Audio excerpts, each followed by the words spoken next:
3000 décès du Covid-19 par jour, 1 million inscriptions au chômage par mois, scrutin très serré entre Donald Trump et Joe Biden, tensions et inégalités raciales.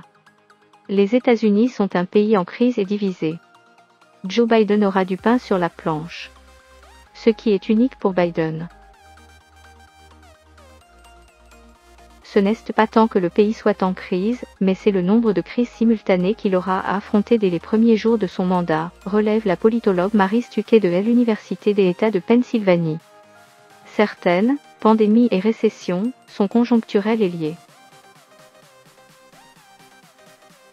D'autres, divisions politiques et raciales, ont leur logique propre et ancienne. Mais il faudra qu'ils les affrontent toutes, immédiatement, alors que le Sénat sera en partie occupé à juger Donald Trump pour incitation à l'insurrection. Jamais la situation sanitaire n'a été aussi grave depuis la grippe espagnole de 1918.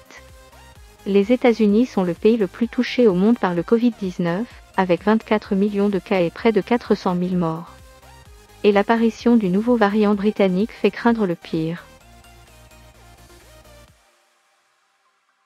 Une immense campagne de vaccination a débuté à la mi-décembre mais elle avance bien plus lentement que prévu, seuls 10 millions de personnes ont reçu une première injection, bien en deçà des 20 millions prévus pour fin décembre 2020 par l'administration sortante.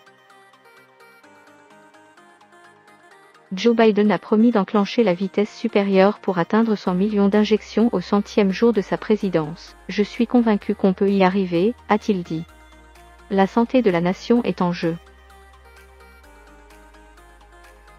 Les mesures de confinement adoptées pour endiguer la propagation du virus ont porté un coup d'arrêt brutal à l'économie qui, selon la Banque centrale américaine, Fed, s'est contractée de 2,4% en 2020. De nombreuses entreprises ont dû fermer leurs portes et licencier leur personnel. D'autres salariés ont démissionné pour s'occuper de leurs enfants, privés d'école. Au total, 18 millions d'Américains vivent aujourd'hui d'aide au chômage.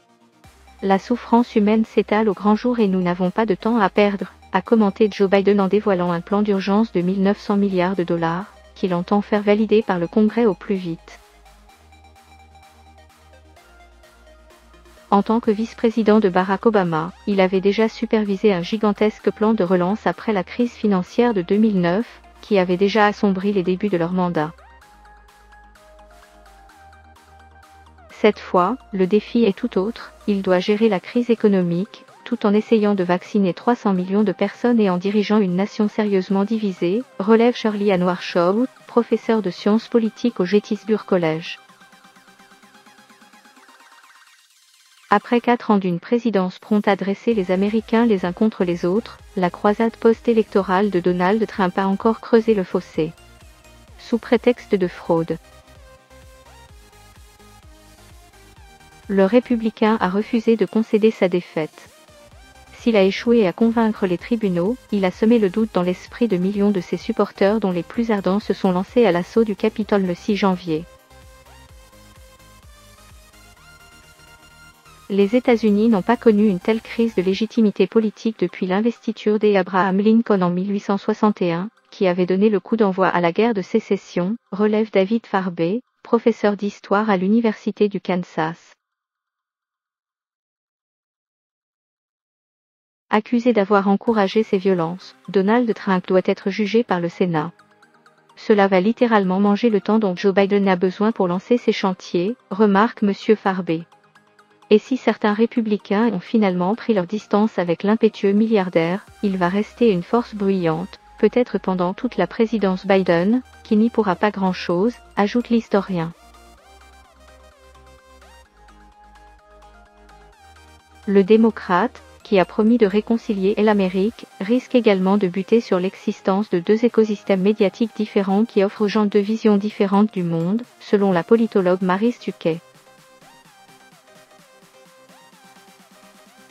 Les grandes manifestations de l'été, consécutives au meurtre de George Floyd par un policier blanc, sont éteintes, mais le démocrate a été élu avec un soutien massif de la population noire et il doit désormais satisfaire leurs attentes. Les inégalités raciales sont partout, dans l'économie, l'accès au logement, au vote, les violences policières. C'est purulent depuis des années et des années, selon Shirley Anwar Chow, qui prévoit une forte mobilisation de la nouvelle administration sur ce front. D'ores et déjà, Joe Biden a mis une équipe plus diverse que jamais. Il montre à ses supporters que les États-Unis vont tenter de tourner la page en matière de justice raciale, estime David Farbe.